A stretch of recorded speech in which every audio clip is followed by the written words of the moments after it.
Hi Rupert, Phil Beever here from the Wilderness Club. Just on a recap on our lesson this morning. So very impressed with the footwork. The foot's getting much better and the grip is terrific. Really happy with that, hence the club face is much better at the top. A couple of things that I've got you to look at today really is when we get to the top of your swing, it's quite short. Now the reason why it's quite short is there's not a lot of set in the wrists. If we look at Robert here, when he gets the same position of you, so you can see your left arm and his left arm is pretty much the same position, same angle, but we can see his golf swing is a lot longer. You know, we can see that golf club is a lot longer angle. Let's have a look at what yours is. I don't know if I can do that. Let's have a look.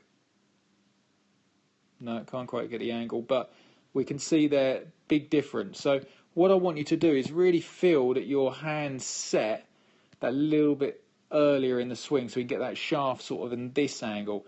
A fuller swing will just give us a little bit more time on when we're out of sync, but two, it'll just create a little bit more lag on the way down, because when we look at your swing here, as you start down, we can see there as you start moving to the ball, you're just starting to lose your lag. So when your hands reach your right thigh, we can see the shaft is a little bit lost there. If we look at Robert here on the right, because he's got more set at the top, he's going to maintain that on the way down. So when he comes down to this position here, we can see his shaft is in a much stronger position. So that just means Robert's always going to make great contact with the ball.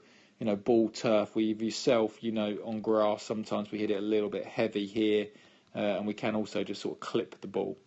So that's the only thing I wanted to work on there. When you was hitting driver, I really want you to feel like you tuck your t-shirt under your left arm, just to keep that left arm attached. The irons are pretty good. You weren't really losing them to the right, but the driver is pushing to the right. Now, I think the shaft's a bit weak, but we'll look at that another day. But I think if you tuck your t-shirt under your left arm, you'll get a much stronger, more penetrating flight, because we want the arms to travel a bit more down the line, as opposed to yours are just sort of going a bit more this direction, a bit too in to out. So work on that for me, Rupert. Very happy with the work you've done so far. Keep working on the knee, the foot, and keep an eye on the grip, and it's very, very good.